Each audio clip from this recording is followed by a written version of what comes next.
Who the hell can wait till morning? Talk now at latenightsportsradio.com.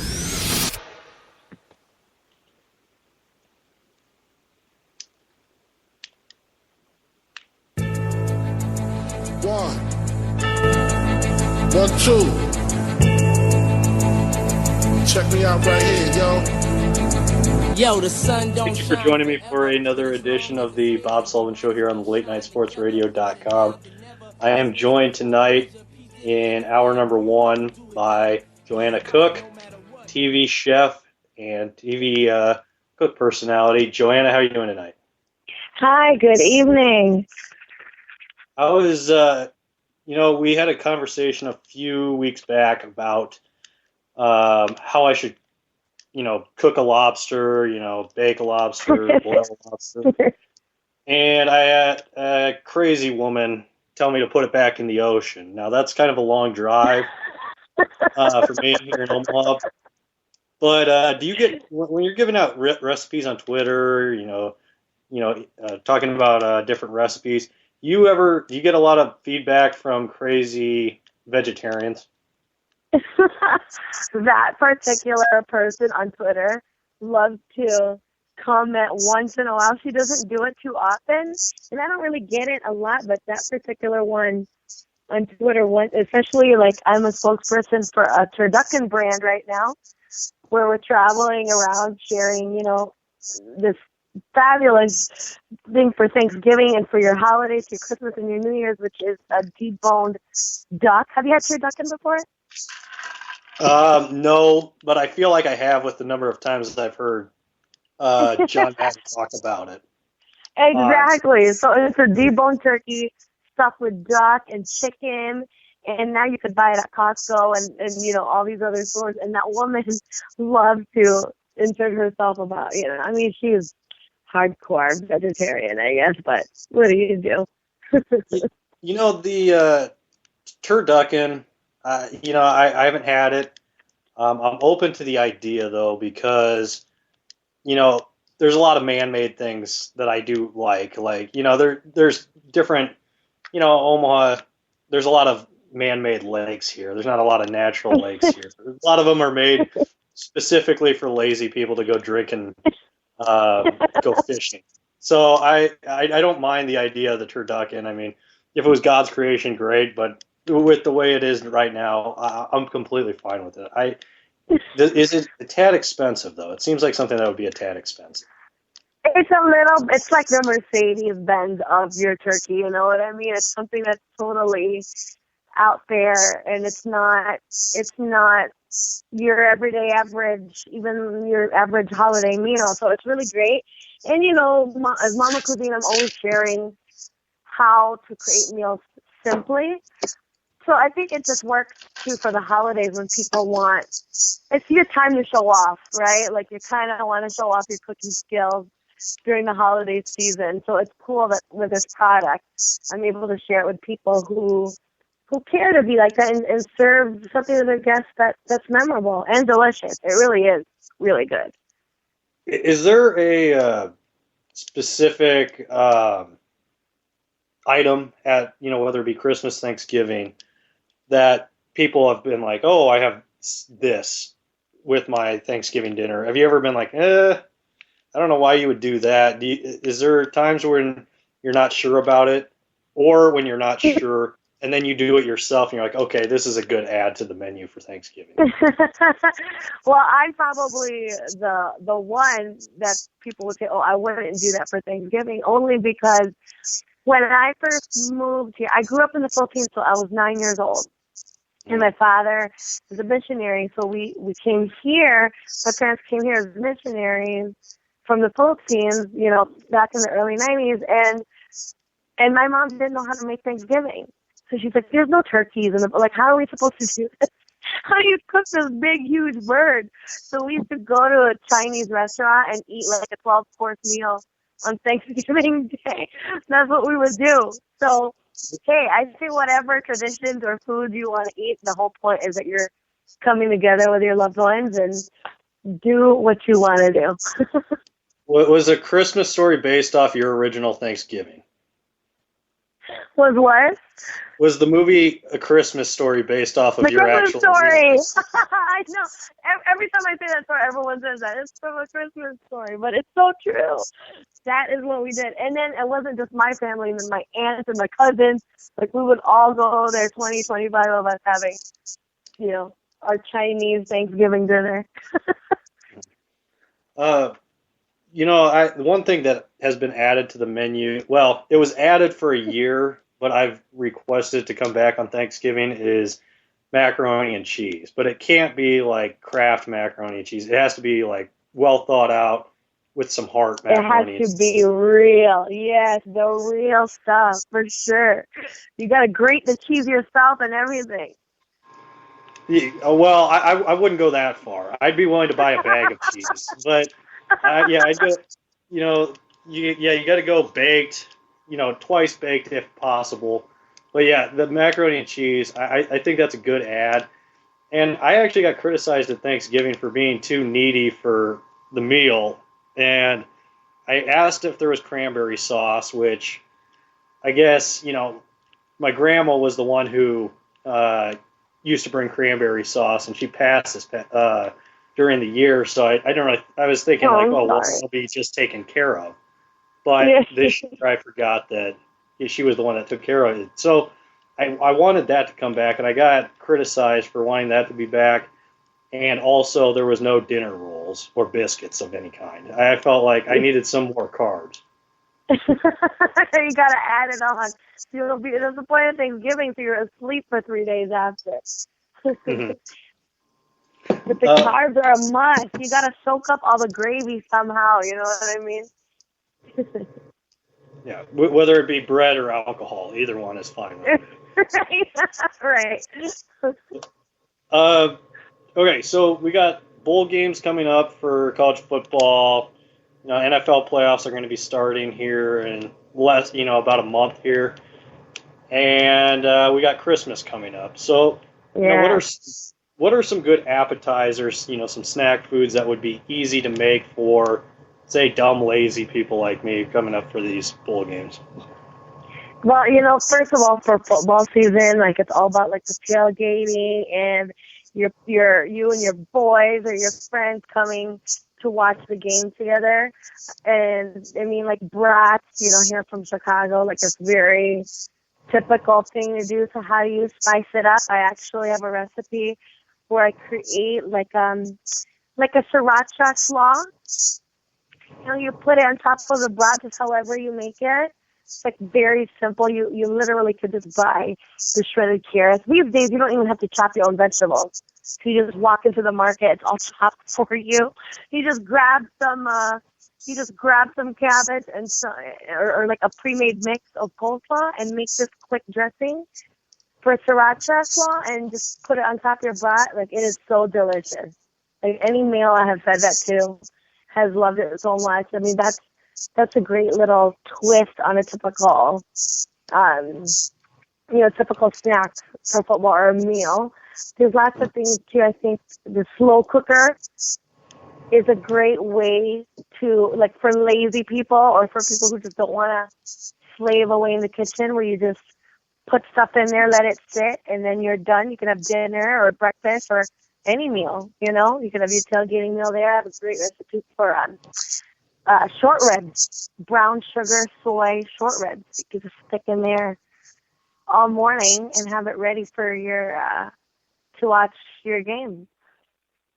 Do you ever feel like do you get mad when like your job is to cook, create these great meals, and then do you ever get when people get asked to do things that are there, like when you ask a doctor, hey, if you see them somewhere on the street and you're like, hey, could you check this out for me? They're like, no, it's my job. Do you ever get mad when somebody just, spur of the moment asks for, you to cook for them or anything, just as a hobby for you? Or does that anger you at all when somebody asks? No, I love it. This is what I do for a living, like, this is what I really am fortunate enough to be able to make a living doing what I'm passionate about.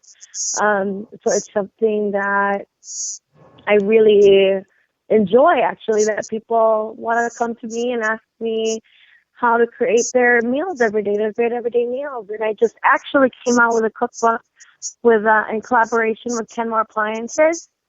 And it's all about great everyday meals. It's called From My Pantry to Your Table. So very simple meals, affordable, easy to make, elegant, which is really how I cook. You know, I gotta whip something up. It has to look good and it has to taste good, and it's gotta be affordable. So it's I love when people ask me. I love when people tweet me, ask me, go on Facebook, and ask me questions, whatever it is they need about cooking. Are you critical at all when you go to somebody else's house and they, try, but it's amateur hour. It's not. Do you ever get angry at that? No, I think that everyone has, we all come from different family backgrounds, traditions. I always enjoy finding out how people cook or eat. I mean, I may or may not enjoy it. I don't know. It depends. But my thing is, it's hard for me to be someone's like sous chef, because I'm a lot like my mom. Like, I start to take over. So it's either have me in there or don't have me there at all in the kitchen with you cooking. Just serve me the food and let me eat. It's just hard to not take over because I enjoy it so much. And it is kind of like a thing where, if you feel that you're pretty good at something, maybe you have, you feel like maybe you could do a couple of things better than than who's next to you. But for the most part, I really love to learn from other people because everyone has their own technique. Everyone has their own recipes, and you can never know everything about cooking. There's always something. I mean, the world is so big, and food comes from so many different places and inspiration and traditions. Your mac and cheese recipe could be totally different than mine, you know what I mean? But it's mac and cheese. So it's just very interesting to me to learn all the time, which I think what helps anyone be the best that they could be is when you continually learn how other people do it. Has there ever been a time where you walked into a kitchen and you saw somebody was doing something, you're like, okay, give me the spoon, and you saved the day? Yeah, many times, actually. My friends, very, very good friends of mine, who I've known for years and years, way before Mama Cuisine, and this actually happened in college, where we would have nothing, it's kind of like a drunken night at 3 a.m, and everyone's starving, and you're there, and I would be the person to be like, look in the pantry, figure out something to cook, and whip up something pretty good, so it's I'm kind of the go-to person that even until now, when my friends have get-togethers in their house, sometimes instead of going out to eat, they'll kind of sucker me into just cooking something instead. Cooking something instead for them to say, just find what's there. And I think many people don't realize that they have so much food just sitting there that they could actually, there's so much food just wasted, just sitting in your cupboards or in your fridge, that you don't realize you can make into a good meal. So yeah, that's funny. That's a funny story. What's the most money, I mean, I guess this is a little personal, but what's the most money you've ever spent on making a meal just for yourself?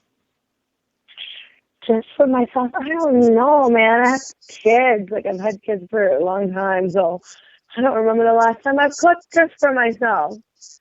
But I actually set a personal record when I made that lobster. That one set back about $51. Well, the lobster itself was $28.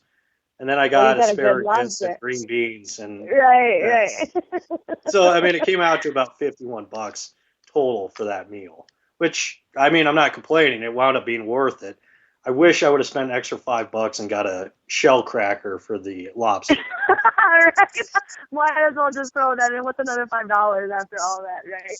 Well, I do know that, I don't remember the last time I cooked for myself because I'm always cooking for so many people. But I know just with groceries, when you go to these, like, you get kind of overwhelmed or get grocery stores these days are totally different than what they used to be. It's like an entire experience these days Like here, in Chicago, you have Mariano's where you can like drink a beer while you're shopping, which is actually a great marketing trick because you're like toasted and just putting everything in your cart. Like it's just such an experience. That I remember walking out of Whole Foods with just like 3 bags of groceries at like $500. And my husband's like, "What are you doing? Like, what did you buy? Like, we better be able to eat off of this for the entire month." Because it was just, you get so, I want to try this, I want to try that. And then next thing you know with these kinds of stores, my gosh, you've already spent so much on like nothing, on spices. Is there an ingredient or I guess ingredient would be the right word. Is there an ingredient you refuse to work with? I refuse to work. Is there an ingredient I refuse to work with? I don't know. That you don't like to use, or? I don't know. What ingredient do I like to use? I can't think of anything right now. But have you ever heard of durian, the fruit? I have not, no. Okay, so it's the stinkiest fruit in the world. It comes from Thailand, and it's this thing. It's probably 2 or 3 times bigger than a coconut, and it literally smells of like dirty socks and like mildew. But it is a delicacy that my father loves so much. Like you will never forget that smell, like that stench of it. And I just remember growing up having to smell it and him forcing me and my brother and my sister to eat it. It was just so awful. So not an ingredient, but a fruit that I refuse to eat is durian. Oh my gosh, you have to look it up. It's crazy. Yeah, it's I've always said that there needs to be, how they have Snapchat now. They need to have something called Smell Chat where you can send a smell from, one spot to another. That was one of my great app ideas. I don't know how it would work, but it would be for stuff like, would never be for good smells, of course. It would have to be right, for stuff. Of course not. All right, well, a couple more recipes here. Is there any, so for Christmas, what are you planning on having on the menu? What would you something easy that you would recommend to some first-time cooks that could make the people change their mind? Like, hey, all right, maybe we could give Mark a shot at making a little bit more. At making Christmas dinner. Yeah. I think that my father really loves Wreck of Land for Christmas, and I think it's a lot easier than people think to make at home. It's like something that you would order in a restaurant, right? Spend $20, $30, but then it's so intimidating to cook it at home. But it's really so simple because you barely cook it. The whole point is just searing it and then sticking it in the oven for a few minutes because you don't want to overcook it. You just want it like beautifully pink. So there's not that much cooking involved. The rack of lamb is, I think, so simple to make. And it is like a really perfect festive holiday meal to serve. I think that's a really good one that we do every year because my dad loved it so much, and so it's something that we make sure we have on the menu all the time. What's something that an amateur cook should not attempt on Thanksgiving or on Christmas? Excuse me. I think amateur cooks should always practice. Even if you're not so amateur, like never present a brand new recipe during the holidays. Like it is a bad time to experiment. You're already so pressured to do a good job. You're already stressed out because your mother-in-law is staring at you. You're already stressed out because everyone's going to be judging you. Like, you want everyone to have a good time. I think any amateur cook should at least try to create these recipes before the actual day.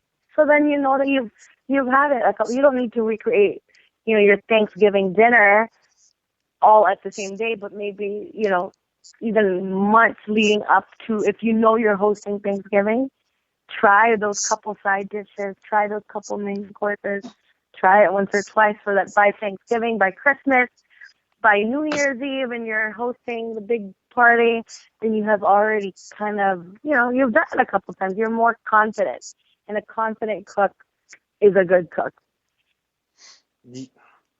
Well, I don't necessarily agree with that last statement. No? The confident cook is a good cook. I'm not. I've seen a lot of confidence in many cooks, and yeah, I mean it's kind of like confidence in somebody who thinks they're really good at basketball. I mean, until you actually, I think sometimes it can be, I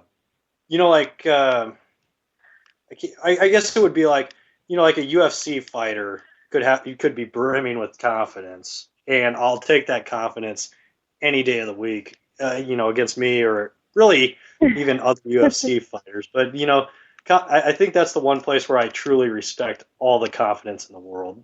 Cooking, yeah. I respect the confidence, but I don't always trust it. Well, I think you could back up. Well, I guess I could rephrase it and say you could back up that confidence if you had practiced it before. Like, then you were not going into it blindly, because then you have tried those recipes and made sure it was good, so you could actually back up that confidence that you're exuding to everybody about your recipes. Do you hate when, I get you do cook on TV, but yes. So this happens to you a lot, but do you hate when people, when it's not TV, are looking over your shoulder like, commenting on everything you're doing, like, oh, why are you putting beans in now in the chili or whatever? Everyone always has an opinion because everyone does things a little bit differently. And it could get a little annoying, I guess, because you're like, I know what I'm doing. Thank you very much. But it's just everyone does things their a certain way or may think that they have a better way than you do. And that's why I think in cooking, whether you're a chef or a home cook or a TV chef, whatever you are, like, you have to accept that maybe you can learn something from someone else to help you become a better cook, or you could just see how not to do it from someone else. How not to do something from someone else. Either way, there's always a learning experience and to make you better, but the biggest example of that is my mother. I can never cook it. Like every time cooking, are you chopping it that way? Really? Is that the way you do it? Like, Ma, really? Like, she is so critical. So when she's around, I don't even cook because she doesn't like to be. She's the boss. She's the original Mama Cuisine. So I let her do her thing in the kitchen. Yeah, with cooking, I've worked in a couple kitchens before, and one of the main things I hear from time to time has been, well, don't cut it like that, you're going to cut your fingers off. And usually my thought in my head is like, okay, well, good, then I won't have to do this anymore. But right. But I do enjoy cooking, but they need to make it easier on cooks. Standing and chopping for hours and hours. Somebody needs to come up with a stool that you can kind of roll around the kitchen, and I think it's it's not easy on your feet. So I think there needs to be it could help. Actually, it'd still be standing, but a Segway type device that takes or you can just go around. You could go around the kitchen very easily. Yeah.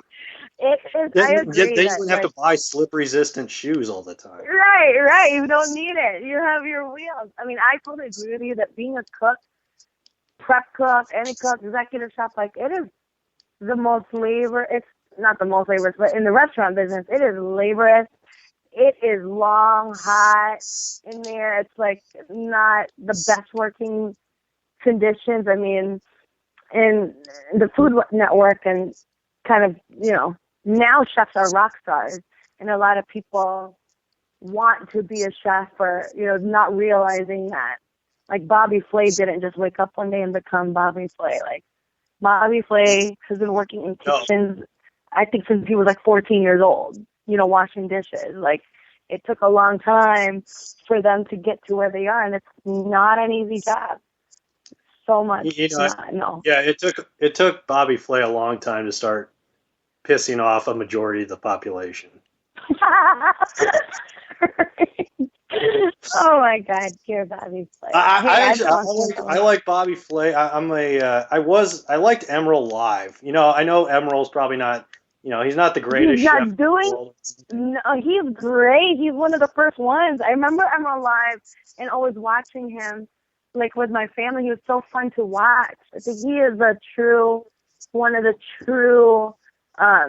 When you're talking about like a cooking personality, yes, he has the chops, literally, because he's a chef, and he has restaurants, but like when you talk about TV cooking personalities, he is one of the truest ones because he's so engaging and fun to watch, and he's just natural. He was great. I will say this about Emerald, though. I feel like he's kind of like Jay Leno, where, I like, Leno's early days were great. He was trying. He was, genuinely funny. He was pretty clean.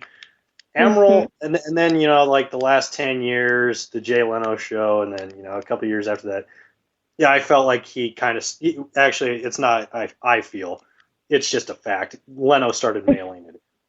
And with Emerald, I don't feel like he necessarily started mailing it in personality-wise, but I feel like, I guess maybe it was for the shows, but I felt like he kind of toned it back with some of the stuff on Emerald Live in later seasons, that he kind of started taking shortcuts. Is that fair? Yeah, he's probably, like things were changing, like everything started to become like a reality show, I feel like, in these networks. And everything is a game show. Like everything is a game show these days. Like there's no actual. When I was younger, I loved watching cooking shows because, especially when I was much younger and just moved here to the States, it was how I learned about different cultures. It's such a learning experience also, and now it's just, it's all game shows, basically, is what I'm trying to say. It's not that fun to watch. Well, people keep watching it, so they keep making it.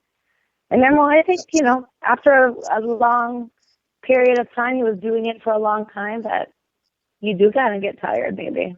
That's what happened to him. Yeah, I have no idea what happened. I mean, I'm gonna have to probably Google that after the show here. Joanna, before I let you go, do you want to tell everybody where we can, buy some cookbooks, your Twitter account, websites, all that good stuff, where we can find you on the internet? Yes, for sure. In the internet, you could follow me at Mama Cuisine. MOMMA is how we spell Mama. Twitter, Instagram, Facebook, it's all the same, Mama Cuisine. And of course, mamacuisine.com is the website. On Facebook is the easiest way to find information about my new cookbook in collaboration with Kenmore Appliances. And it's only $15, and there's about 25, I think, recipes in there.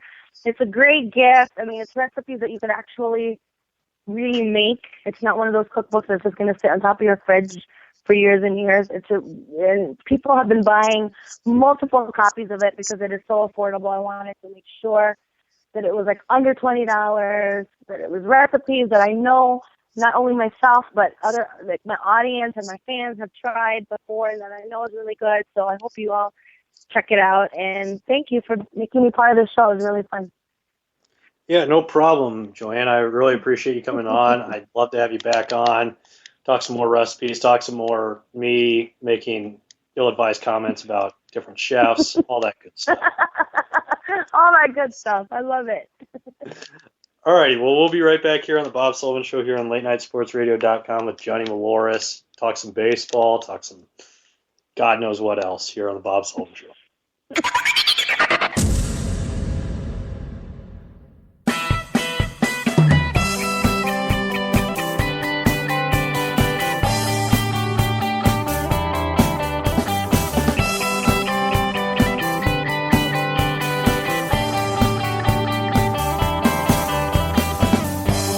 Something shines in your eyes tonight. Maybe there's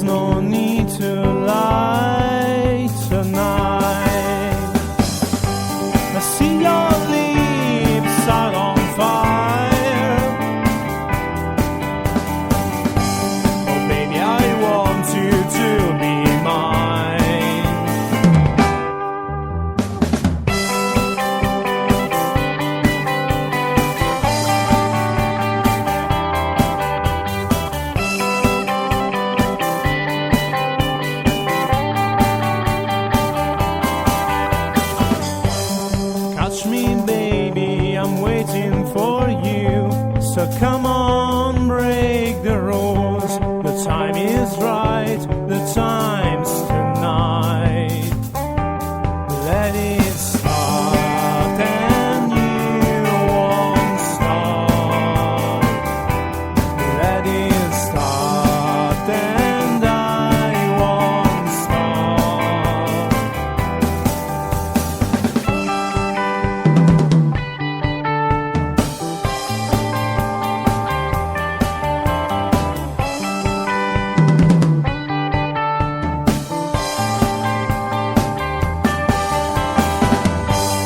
We'll never stop.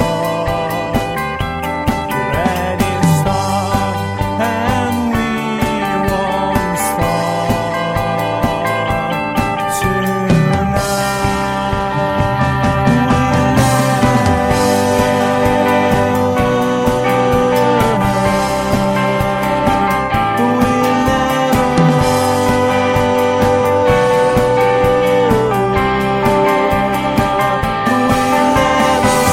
because this night belongs to us.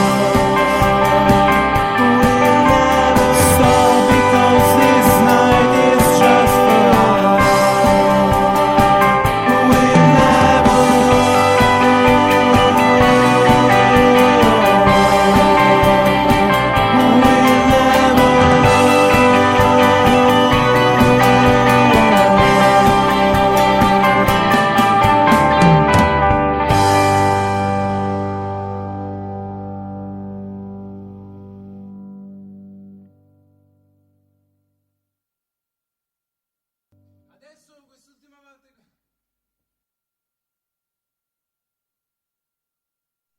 Lost or found love,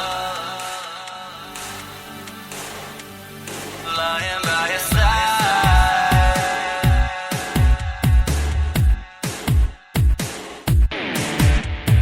Take another second to keep breathing in the moment before it's gone. You never know when love is lost until you find just what it costs to be wrong. Wonder if you think of me passing by, you think you see me coming. I wonder if you pull me in, kiss me just one time again. Cause in the final hours of night, do you remember? Lost or found love, lying by your side. In the final hours of night, do you remember? Lost or found love, lying by your side. Days will keep on coming and the nights will keep on going till they're tired. Falling fast asleep and as they dream of ghosts of beats filled with desire. The chance of life is all around, a chance to take is always found. Oh, writing on the lullabies, I'm alone and living life. Oh, in the final hours of night, do you remember? Lost or found love, lying by your side. In the final hours of night, do you remember? Lost or found love, lying by your side. Take another second to keep breathing in the moment before it's gone. Never know when love is lost until you find just what it costs to be wrong. I wonder if you think of me passing by, you think you see me coming. I wonder if you pull me in, kiss me just one time again. The final hours of night, do you remember?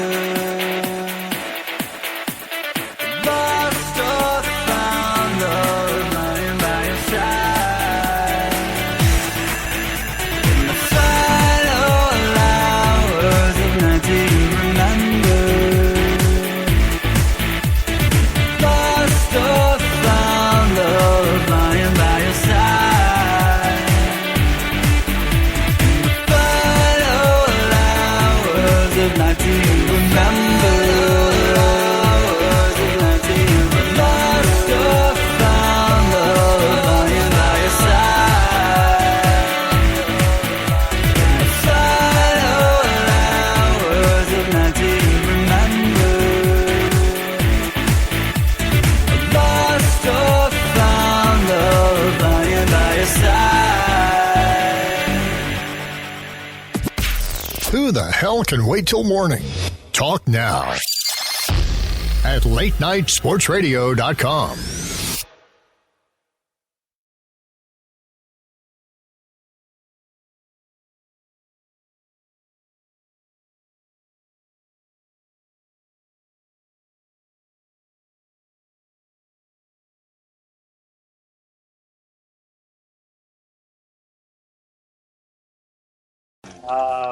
I'm joined here in hour number 2. Actually, this is still technically hour number 1, but there's only going to be... whatever. I'm joined by John Maloris, anyway. Johnny, John, are you there? God, I'm here. Oh, No, okay. I'm here. I wasn't sure what was going on, man. I heard you stirring your drink over there, so I was like, all right, well, I'm gonna let Bob finish that up. Yeah, well, I wouldn't really say I was stirring it. I was pouring my drink. Pouring it. It's interesting. I just had a fairly professional conversation, and then I followed up with just an utter disgrace of coming back from a break and then introducing you. So that's how this show works. But Yeah. Johnny, speaking of disgraces, okay, so the Marlins, it sounds like they're bringing in Barry Bonds to be their next hitting coach. I don't have a big issue with it. Nobody really should have an issue with it. Other than, I find it funny that, okay, these writers, and I brought this up many occasions, the writers who won't vote Mark McGwire in are the same writers who, basically, publicly castrated the writer who outed McGwire for having Andrew in his locker, for outing somebody having a substance in their locker. Right. Now, why isn't, there's kind of an uproar about McGwire, Bonds. So a sport that, takes a strong stance against cheating and steroids and all this, it's okay for them to have coaches that did this? Like what Yeah. if they can't get into the Hall of Fame, they should they be banned for life? Should they be banned from the Hall of Fame coaching, whatever? I don't have a problem with any of them getting into the Hall of Fame or staying in baseball. Yeah, and just so everybody understands, there is a separation between church and state when it comes down to the Hall of Fame and Major League Baseball. So the Hall of Fame is its own thing. I don't believe that there should be a separation of church and state. Yeah, no, I know that, and that's kind of a Church and strange state, thing. You know what I mean? Because it's connected with the NFL. You know what I mean? Their Hall of Fame. Same thing with the NBA. And Major League Baseball, I guess, does it a little bit differently. And for whatever reason, you would think, Major League Baseball would want to take control of that, so that way they have more say in kind of how things are operated and how the voting works and everything. But for whatever reason, they're A-okay with going down the route of letting an independent outside source kind of run that for them and kind of dictate the way the voting goes. And it is weird. You know what I mean? I mean, you think about guys like McGwire, Bonds, even Roger Clemens. These are icons of a generation when it comes down to baseball. And I'm pretty sure we didn't see or hear any of those guys retire. You know what I mean? They just kind of disappeared. Yeah, I mean, I know didn't McGwire technically retire? Yeah, he may have, but I mean, you think about that. Stars is gone. They never had nobody would have allowed it, but there was never a retirement press conference for either one of them. It was just like when the guys walk into the corn and what's the movie? called Field of Dreams.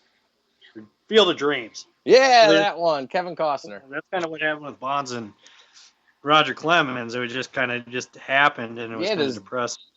And I just thought it was weird. I mean, I'm not sure honestly if anybody else has ever thought of that, but for me, I mean, I'm not really even sure that you're going to see that happen again in sports, or you know what I mean, where you just have icons just straight up disappear. You know what I mean? It was obviously under controversy, but just walked away from the game when they actually probably could have kept going. To be honest with you, I mean Bonds right now, he could probably still be playing. You know what I mean? If there wasn't the steroid thing and it wasn't such bad omen and just not a good look. If he was taking steroids, or if he hadn't got caught for taking steroids. Well, if he hadn't gotten caught, I mean, you're not going to tell me honestly right now. I would probably bet on Barry Bonds being a better hitter than David Ortiz. Who would you prefer as a DH right now? David Ortiz or Barry Bonds? Yeah, I'm going Barry Bonds on that, man. I'm going to take my chances. I haven't seen the guy swing a bat in 10 years. But still, when it comes down to it, I bet you he could do a better job than David Ortiz. The guy's in so much better shape. When it comes down to mental capacity, I think he dominates them. And just the fear factor. Okay, David Ortiz is turning 40, right? Yeah. Okay, Barry Bonds was like 44 in his last year, which was like 7 years ago. Keith, look up, one, how old Barry Bonds is. Two, what he hit in his final year when I believe he was like 43 or 44 hitting.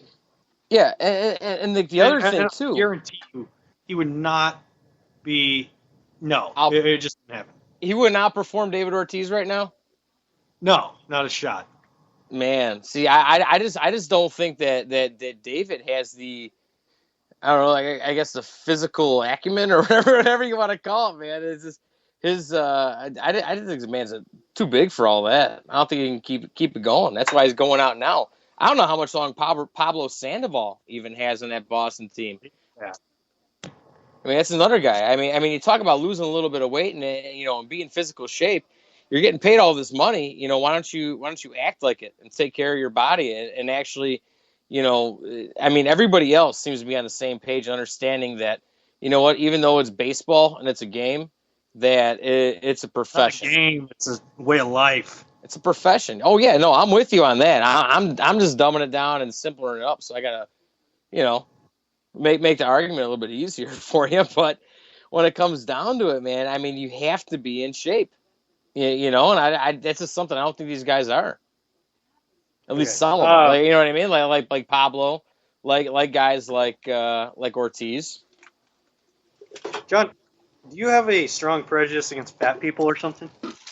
No, I don't, and I don't have a problem with pitchers having large biceps.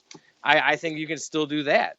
You know what I mean? But when it comes down to it, no, man, you're getting paid to do this. There's no excuse to be. At it, man. Honestly, what, you don't agree? No, I agree. I know you disagree on the biceps thing, but I'm gonna leave that on you. Biceps thing, okay. Grote, I love Grote. However, by the way, Mark Grote's coming on our show next Thursday, because we keep getting screwed by holidays. We got screwed by Thanksgiving. We're gonna get screwed by Christmas Eve. We're gonna get screwed by New Year's Eve.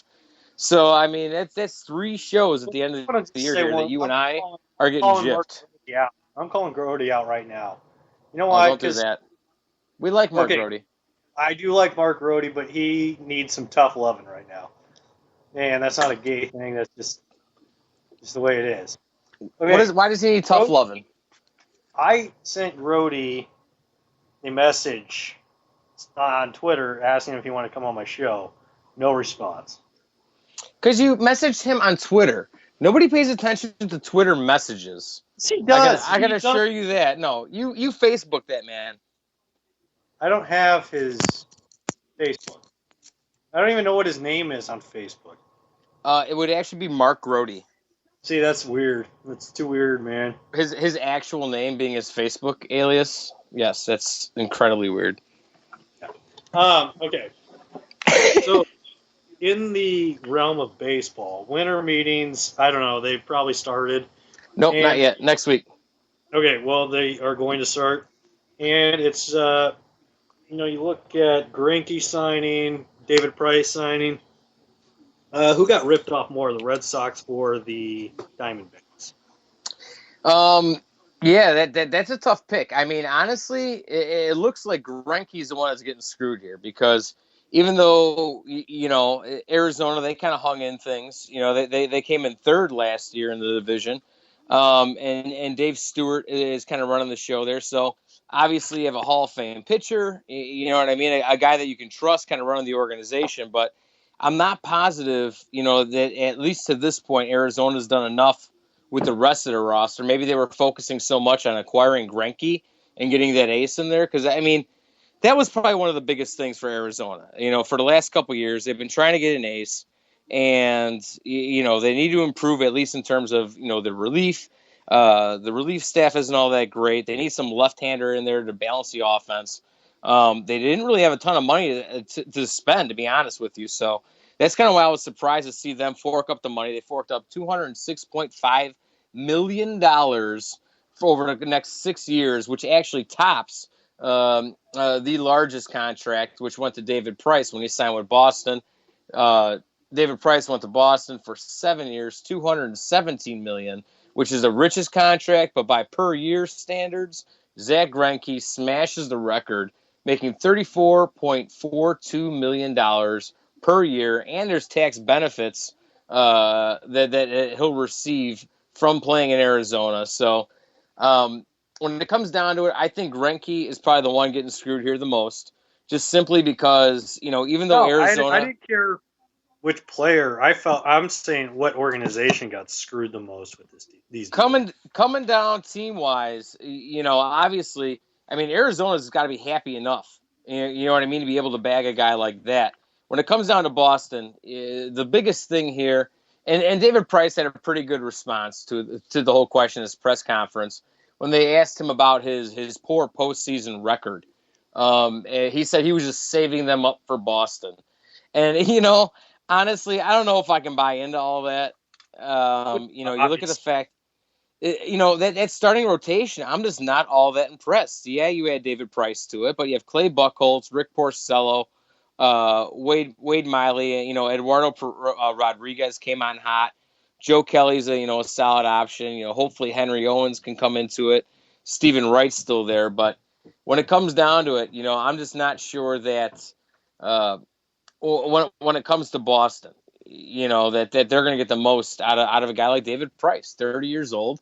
You're going to start to expect his numbers to decline. He's a cerebral guy, so you would expect him to at least maybe understand when he's having an issue, trying to power through something, and hopefully he'll be able to rely on his brain to either fix his mechanics or whatever's causing the problem, or to outsmart the hitters.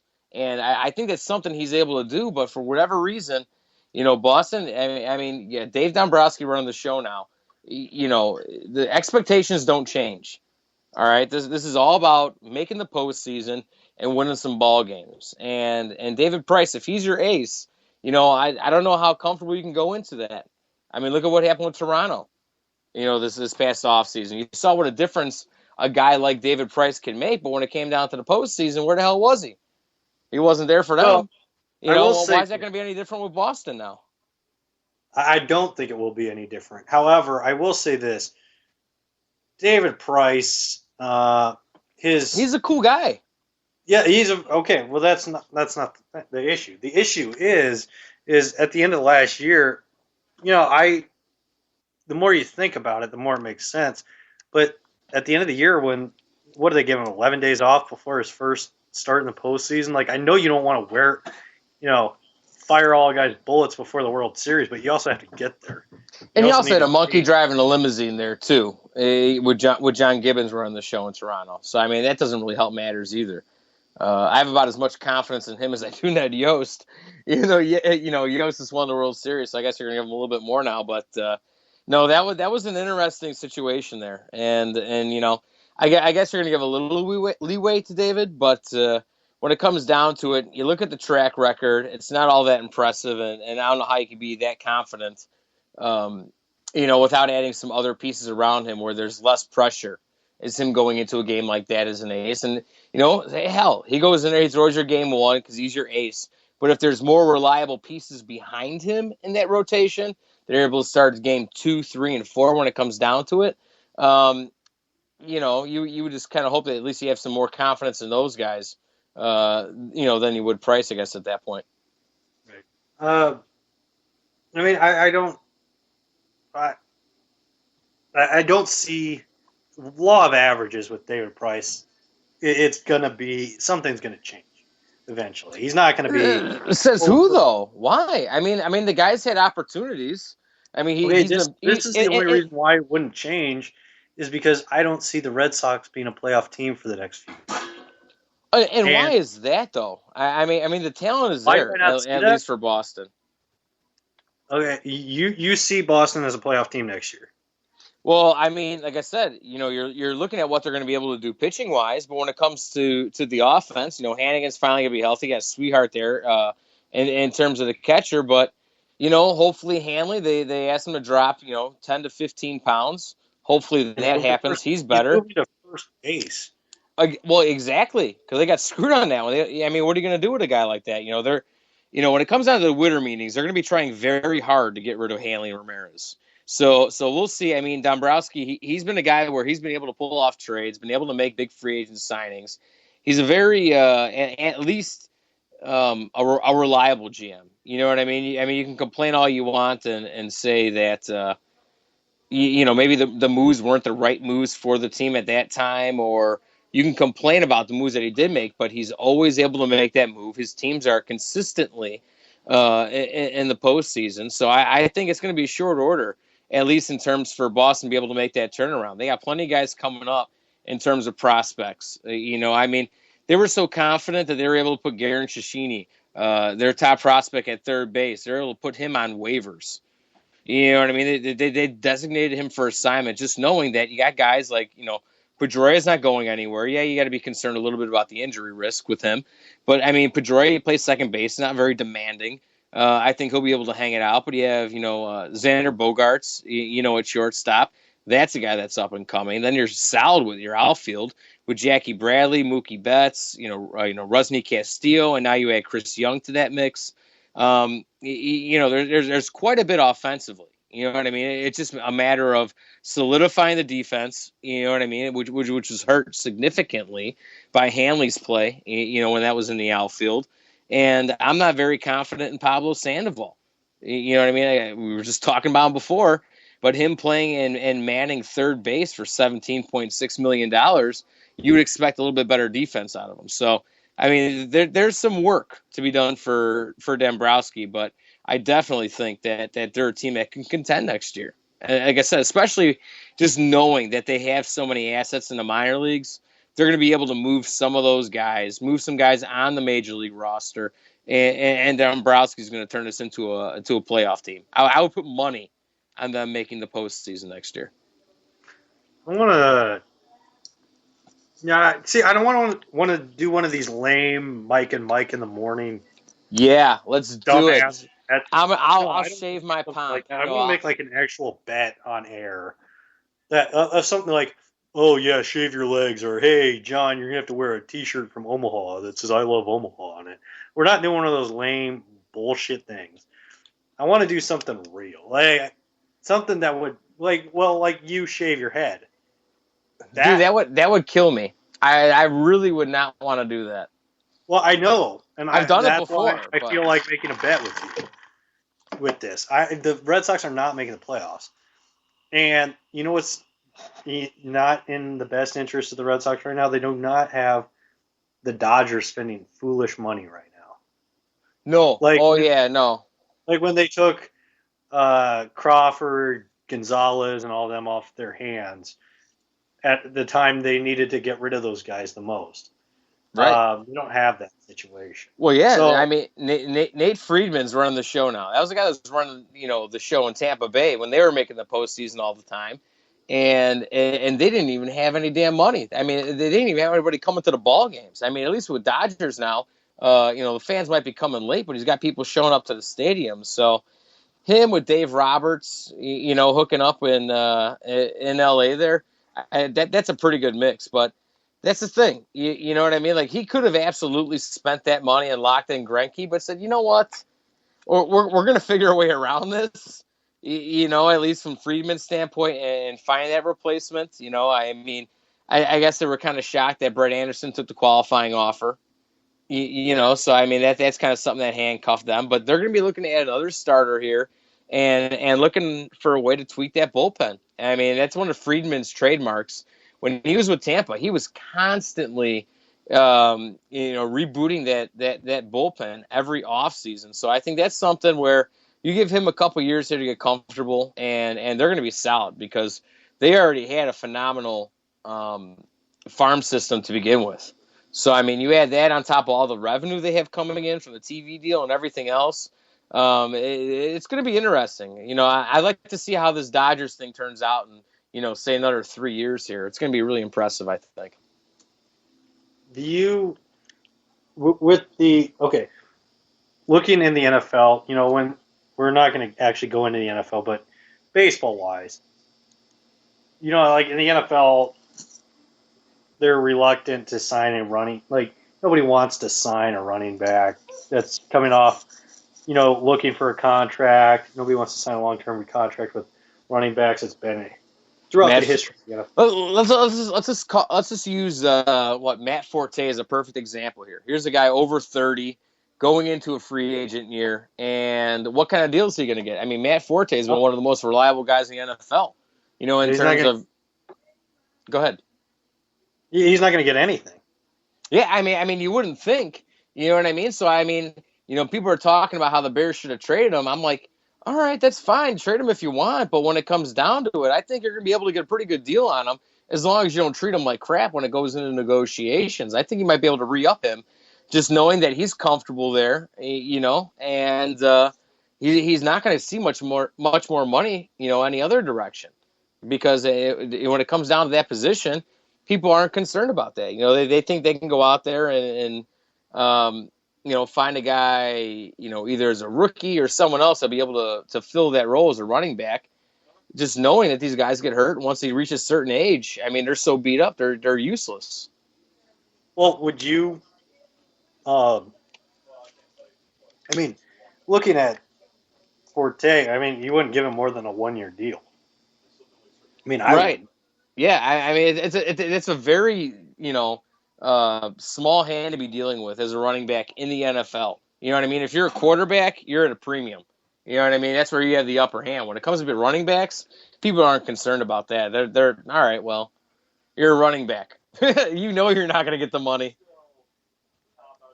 Well, and it's like, I mean, people start to hit the panic button at 28. It's like, no. As far as, when there's a free agent running back, 29 is like, uh-oh. And 30, it's like, holy shit, why would we ever sign somebody like this? He's 30, right. He's used up. He's no better than, a blind whore, essentially. Wow. Yeah. Good thing this is the Bob Sullivan Show, man. You are taking this all over the place. I know. Well, John, before we get into that, we'll go. Actually, what I was going to say is, okay, NFL-wise, people panic around 28, 29, 30 with running backs. Right. Why is there no panic with these pitchers? Like, why would I still don't understand the philosophy of, okay, we're going to go get an ace that's 31, and we're going to give him a 7-year deal. Yep. Has it ever worked? Where, I get that you're paying the back end of that contract because of what they're going to do in the first 3. But even in those first 3, like, I couldn't name you 5 contracts that a pitcher was worth that money. Where they were given a huge contract, like, and you're like, okay, yeah, they made that money really work for them. I couldn't name you 5. You look at Barry Zito, that was big money. You look at Johan Santana, it didn't work. Whether you want to call it injuries, bad luck, whatever, I don't care. These pitcher contracts don't make sense to me. Why wouldn't you just use that money that you're spending ridiculously on a starter and go get a bullpen? Yeah, no, I'm with you on that. You know what I mean? At least in terms of, kind of understanding why you're spending the big money over those long of years. You're essentially paying the premium out the gate, like you said, for those first 3 years, wherever you're at after the fact. You just kind of have to deal with it. You know what I mean? You either hope you can trade the guy. At that point, you're going to have more money regardless because of the way Major League Baseball works and revenue sharing and all the TV deals that are coming through. So, regardless as an owner. And here's another thing, too, I don't think people realize. Major League Baseball owners are able to claim 30% of those deals are able to write off 30% of each player's contract in Major League Baseball. This is something I just found out the other day. And not to mention the insurance that they're able to take out on these deals because, it's a depreciating asset, technically, when it comes down to a business. And so I guess owners aren't necessarily as concerned about all that, and they're just looking to, more so lock up the now. And when it comes down to stuff down the line, either the money's going to be there or you're going to be able to deal with the player. It's just not that big of a concern for them at this point. And overall, though, you know what I mean? Like, as I would look at it, as you're looking at it, it just doesn't seem, like the greatest idea. But otherwise, you're not going to have that player sign that contract. You know what I mean? Those guys aren't going to want to sign those deals for 3 and 4 and 5 years. It all comes down to leverage. And when it comes down to leverage and starting pitchers, since there's such a high premium on starting pitchers, you got to pay for it up front and over there, the course of 6 or 7 years. Yeah. Well, we're going to go ahead and take a quick break here on the Bob Sullivan Show. And when we come back, we're going to continue talking with John Maloris about life. Yeah, you are. And if you want to call in, the call-in number is 585-633-7487. You're listening to the Bob Sullivan Show here on LateNightSportsRadio.com.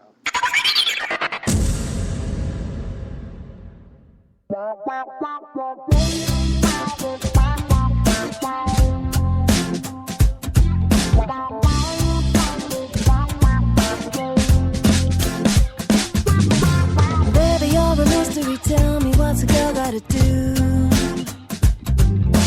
Looking at the history doesn't seem to give any clue. Just when I think I understand it all, you seem to unravel some more. Ooh, I never known nobody like you. Ooh, now I know. Baby, you're diamond. Yeah, you keep me guessing on confessing now, well, baby, it's true. I never know nobody like you. Baby, you're an enigma. Baby, you're a riddle. I'm caught up in the middle of you. I'm trying to think bigger, but I can't seem to figure it through. I wanna make it better, but now I'm scared of looking a fool. Oh, baby, no, I've never been very good at playing it cool. Just when I think I understand it all, I find I know nothing at all. I never know nobody like you. Now I know.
Who the hell can wait till morning?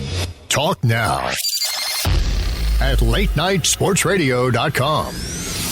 Baby.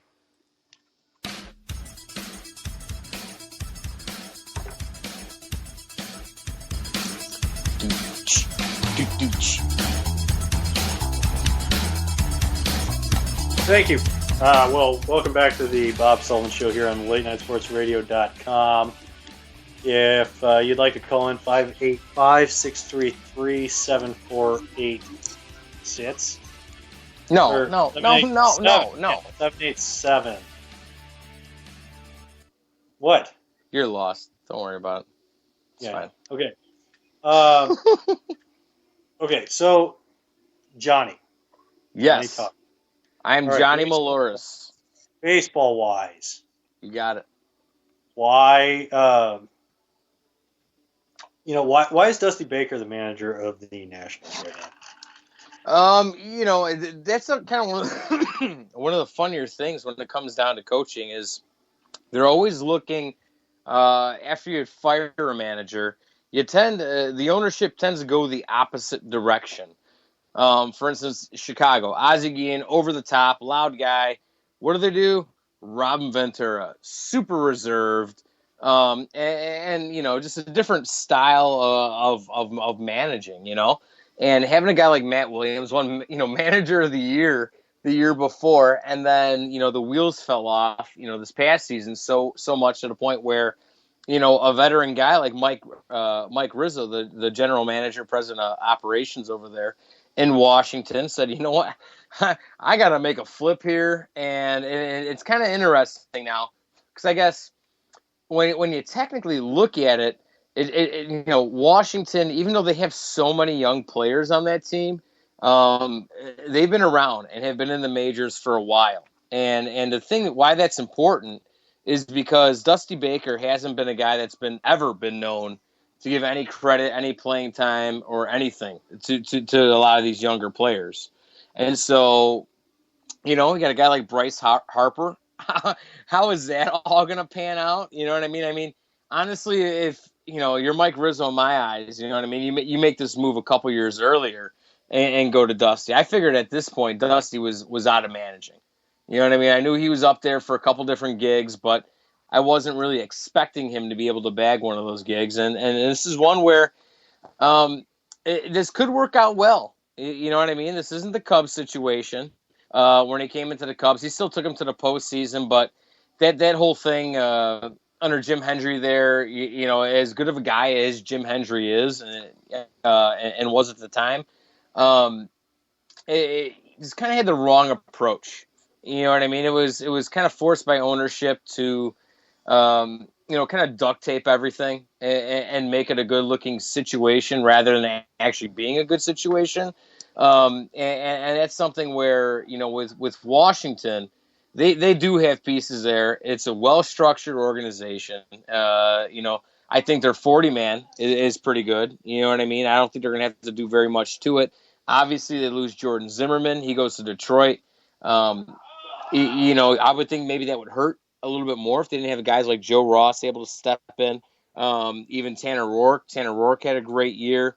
And they got a couple other guys like A.J. Cole, Eric Davis, Taylor Jordan, and two of their top three prospects at this moment are all starting pitchers. So I think they're going to be able to correct that. And just bringing a guy in like Dusty, I guess maybe it's some of the situational stuff. I don't know how open Dusty is, honestly, to some of the sabermetrics and kind of the defensive shifts and other things that are involved with that, but.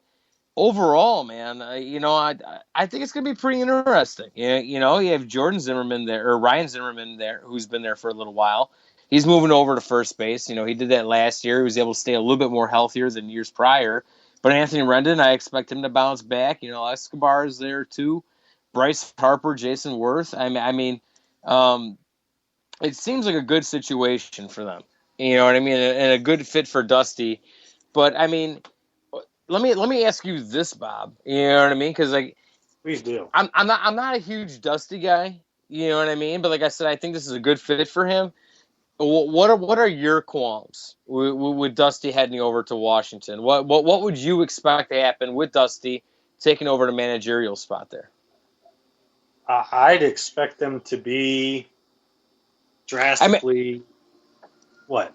I don't think it improves them. I mean, yeah, okay. See, you I don't like. think? I mean, look at them. I mean, everybody had expected Washington to be there. You know, and in the postseason, since that first year at Strasburg, you know, wasn't allowed to pitch when it came down to the postseason, and it's kind of been tough getting back there. But they're always favored just because the sheer level of talent that's there is so great. You would expect, you know, at least any manager to be able to walk in there and make them, you know, be respectable and not be an awful team. Look at that starting rotation: Max Scherzer, Steven Strasburg, Gio Gonzalez. I mean, that's a solid top 1, 2, 3 punch, don't you think? Yeah, I'll give you that. I mean, it's a good, yes, it's a good 1, 2, 3 punch.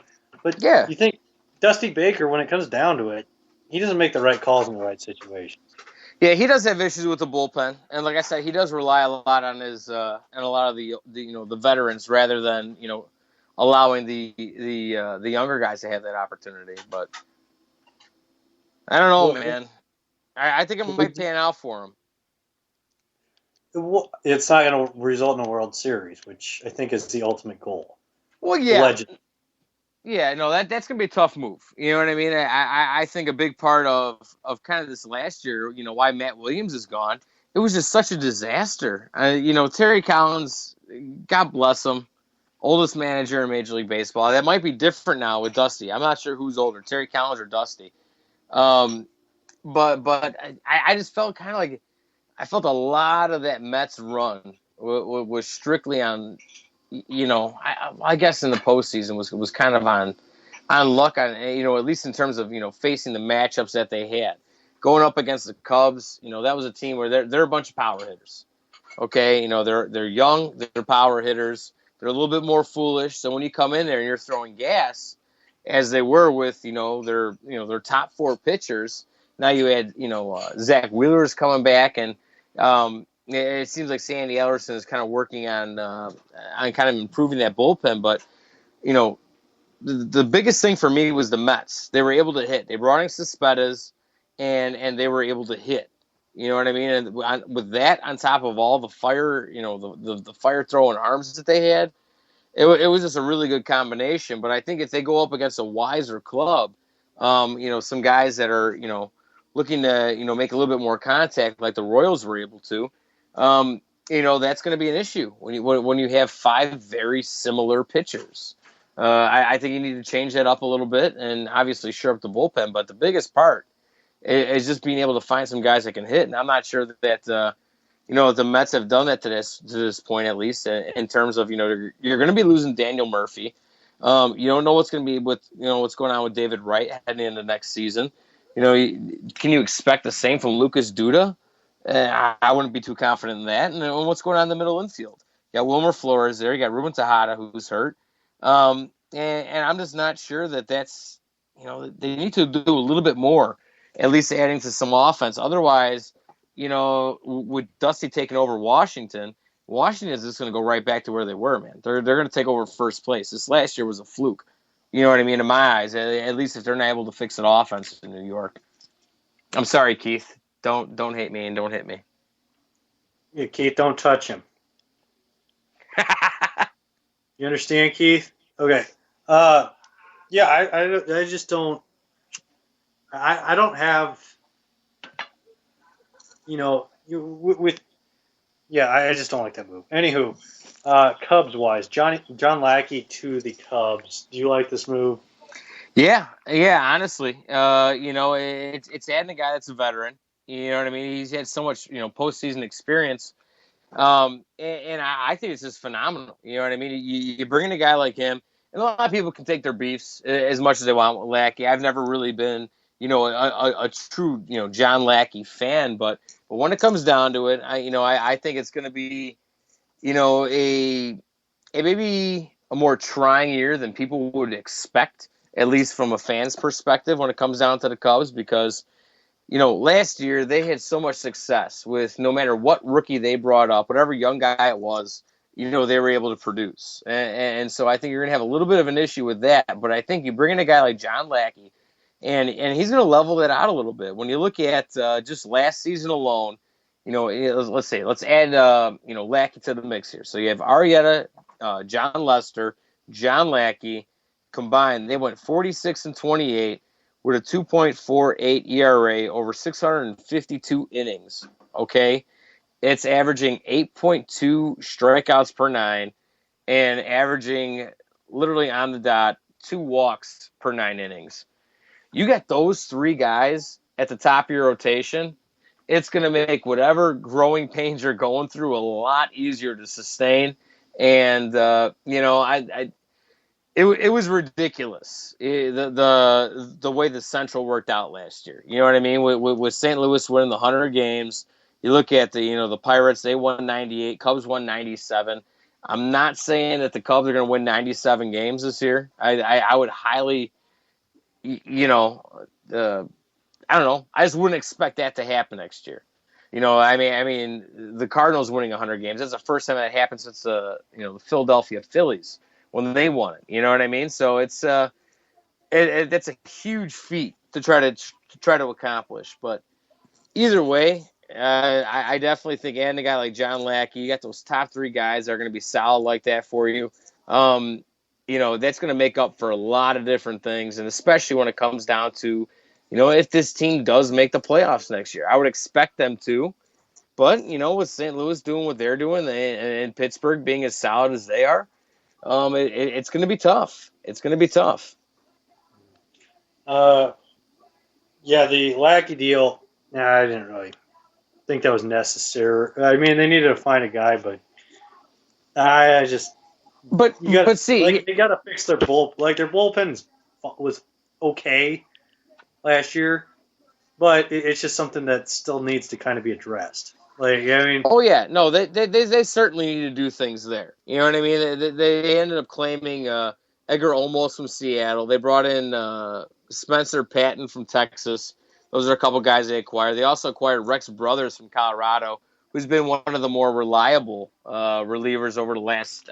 Honestly, it's probably been at least 5 years or 6 years now where he's been a consistent guy there. You know what I mean? So I think it's a good fit for him. You know what I mean? I think they're working on that. And honestly, I would rather spend the $32 million over the course of 2 years on a guy like John Lackey than go out there and spend those $217 million over 7 years for a guy like David Price, which me included, I was expecting Price to seriously consider the Cubs, just knowing his relationship with Joe Madden, knowing the fit that he would have within that starting rotation, and he chose not to come here. And I mean that's his thing. But like I said, I would much rather have a guy at 2 years where what you got. I mean, I don't know the exact numbers on this, but I'm almost positive John Lackey's been in the postseason every year that he's actually been in the major leagues. I mean, there was the 1 year he had Tommy John, so he obviously took a year off.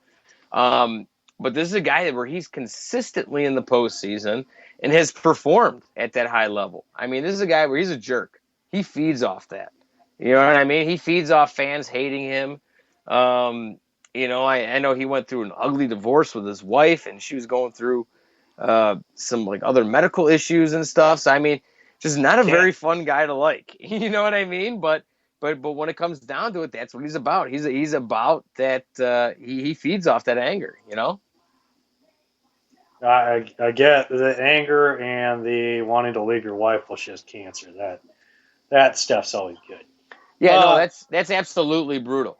You know what I mean? But I mean, you don't. It's a sport, You don't think I guess. about But you have to try to figure that out and see how that equates and how that works in terms of his mindset when it comes down to playing sports. If he's going to be like that in life with someone that he loves, I don't know. This is a weird situation, but he's a crazed lunatic. Let's just put it what it is. Okay, Johnny, looking at the NL West, do you think the Giants are going to, with the Samardzija deal, do you think they're going to, come back from the dead after last year? Honestly, I think a lot what has to do with the San Francisco rotation is going to be what's going on with Matt Cain. He hasn't really been very useful over the last couple years here. With the injuries he's been going through. You got a guy like Jake Peavy who's still there. Madison Baumgartner is there. He's an animal and has continued to be. You got a guy like Jeff Samardzija. It was actually interesting listening to the pitching coach here in Chicago, who's actually I'm very lucky in terms of the baseball I'm able to see pitching wise coming out of Chicago, because you have a guy like Don Cooper with the Chicago White Sox that worked with Jeff Samardzija, and also Chris Bosio, who's with the Cubs. These guys are phenomenal pitching coaches. They're able to bring in both the White Sox and the Cubs. A lot of these guys, other teams might be a little bit more hesitant to take a chance on, because they're confident that their pitching coach is going to be able to work with them and find a way to correct the mechanics or the mindset or the style of pitching or the sequence of pitching with these guys and turn them into, obviously, relatively successful pieces. So Don Cooper was on the radio on Friday, and this was, talking about the Jeff Samardzija thing, and was talking about Cooper took the blame for kind of Samardzija's falters last year. And I thought that was kind of interesting. You know what I mean? He mentioned the fact that, this was a contract year for him. He was hoping to make the big money. Obviously, he did 5 years, $90 million. That's a lot of money. But he was just the amount of pressure that he was putting on himself last year may have led to his inflated numbers, because that's a guy that wasn't typical. You know what I mean? And the other thing that made him valuable was the fact that he started a big chunk of his career on a major league roster as a reliever rather than a starter, and was always trying to bide and fight his way, into being, a guy that's in the starting rotation. So rather than the Cubs at the time leaving him in the minors so he could start and kind of clean up and polish his mechanics and everything else, he was on the major league roster not getting used. So his arm is pretty fresh still to this point. So that's given teams a lot more confidence, at least in saying, you know what, even though he's an older pitcher, he's still got a pretty young arm. But you bring him into San Francisco, like I said, with Baumgartner, Cain, Peavy, and Samardzija. I'm going to be honest with you. That's one of the best rotations in baseball if Cain's any good, and if a guy like Samardzija is able to bounce back. So that's going to be tough for the Dodgers to kind of combat here. Like I said, I'm still not too concerned about Arizona at this point. Depending on how the rest of the roster shapes up, it might be another year or two before they're serious competitors. But the biggest issue, it's going to be between San Francisco and the Dodgers. And you have a guy, Clayton Kershaw, heading to the top of that rotation. You just lost Zach Greinke in your division to Arizona. But they did, right now, I'm not sure if it's official, but Hisaki Iwakuma allegedly was about to sign a 3-year deal with the Dodgers. And so that's a guy that pitched behind Felix Hernandez for several years in Seattle. And I think a lot of what Felix did kind of overshadowed, his abilities, much like Verlander overshadowed Max Scherzer when he was in Detroit. You didn't realize how great he was because there was that other pitcher that was in front of him. And so now you bring a guy like Iwakuma in here. He's not a Zach Greinke, but I think that's actually, a really good signing. They're able to sign him a 3-year deal. That's good for him. He's coming off an injury, pitched pretty well at the end of last year. So we'll see. You got Hyunjin Ryu. He's probably coming back next season. Brandon McCarthy, another guy coming off injury, you have coming back next year. So I think Nate Friedman's going to be looking to add a little bit more to that rotation in terms of what the Dodgers are looking at. But when it comes down to it, the way the Giants played last year, if you give them a solid 1 through 4, I think they're going to top the Dodgers. Right now, who needs to make a move, and where do you think a perfect fit would be for certain free agents right now? Yeah. I mean, at this point, you're looking at the kind of the final guys, at least positional wise, that are kind of the top targets. You're looking at Justin Upton. You're looking at Alex Gordon and Chris Davis. Chris Davis is a guy where he's led the home the American League in home runs 2 out of the last 3 seasons. He was able to get his prescription taken care of with some of his medication there, and it seemed like he was able to kind of normalize his season after he struggled, a year before last. And so, seeing that he's still able to stroke the ball the way he is, still has that power, that's going to be the biggest thing is if Baltimore is going to be able to re-sign him. And if they don't, are they going to go after a guy like Justin Upton? Are they going to go after a guy like Alex Gordon? And they're going to find a way, to have to replace that. They don't have a lot of money to work with, in terms of Baltimore. Dan Duquette doesn't really have much money to work with. So signing a big free agent is going to be difficult. So he might have to go out there and make a trade. Was able to bring in back Darren O'Day, kind of solidify some of the bullpen. That was one of the bigger issues last year. You know what I mean? So they're able to do that. And it's now if they're going to go through and finally address the fact that, they lost Nelson Cruz. That was one of the biggest things. You know what I mean? They lost Nelson Cruz last year, never replaced him. Now they have the potential of losing Chris Davis. You're going to have to find a way to, replace him. If that's a guy like Pedro Alvarez, I'm not sure he's that reliable, at least in terms of consistent numbers. So, I would say, look at a guy like Justin Upton. You know what I mean? You're going to have to find some way to add some offense to this whole situation here. Otherwise, you're going to struggle. But at least bringing back Darren O'Day, that's going to help out the bullpen, help normalize that. They're going to have to add a little bit to the starting pitching situation. Just knowing that we got a lot of free agents with Wei and Chen. He's out. Darren O'Day, like I said, they're able to bring him back, but Cesar Cabral, Jason Birkin, those are guys they had to replace. So overall, when it comes down to, I guess looking at that situation, what is Baltimore going to do? Because you look at the Yankees, they're getting older. It was kind of an interesting situation with Toronto getting a guy like David Price and seeing that they struggled at least, even though they were putting up huge offensive numbers. They weren't able to take control of that division up until they were able to find that ace. And at this point, they had Stroman. They still have Dickey. They brought back Marco Estrada. J.A. Happ, they brought him back. He ended up having a good second half of the season with Pittsburgh. But, the one thing, at least in terms of Toronto, J.A. Happ was there before. This guy's consistently been injured throughout his career, so I'm not sure how much you want to rely on a guy like him. But, the Mark Shapiro ended up taking over Toronto and brought in Jesse Chavez from Oakland. I think that's a pretty good move. You know what I mean? So they're doing things to straighten out that starting rotation to where there's at least a little bit more depth, even though they don't have that ace. So, like I said, at least from Baltimore's perspective, find that offense and get back in the mix here because the Yankees have their own problems. Toronto, like I said, they're looking to fix the rotation. Same thing with the Yankees. Sabathia, he's going through rehab, dealing with that. Michael Pineda, he's always been off and on, hurt. When he's around, he's hot. Masahiro Tanaka, he's coming back from injury as well. Kind of had a good end to the last of the year. They did have the up-and-coming rookie, Luis Servino.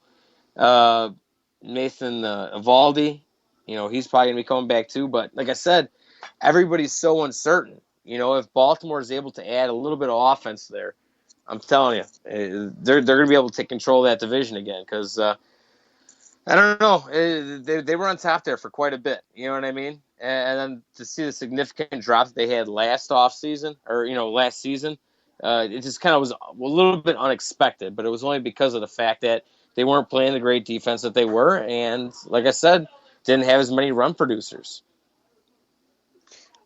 John, okay, before I let you get out of here, I guess we're out of time, but yeah, because I talked your ear off. That's fine. No, that's exactly what I wanted.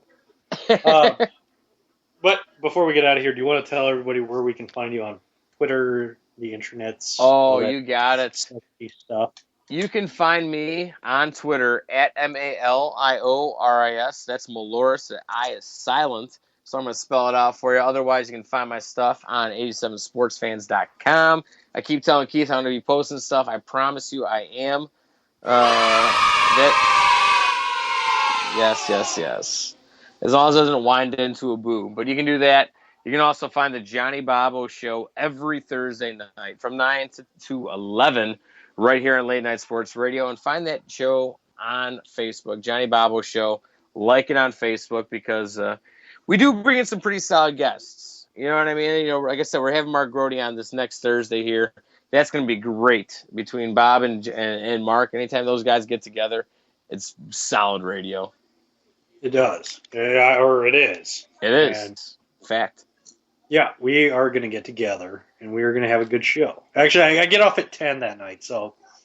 Oh, no. You're going to try to get Mark. Yeah, I know. I'll have to get off of work earlier, but I will try and make this happen. Yes, we need to. So, all right. Well, on that note, we are going to get out of here. Thank you to Keith, Joanna Cook, and Johnny Malors for being on the show. That'll do it for this edition of the Bob Sullivan Show here at sportsradio.com. Catch any previous episodes on iTunes, LateNightSportsRadio.com, or Spreaker app.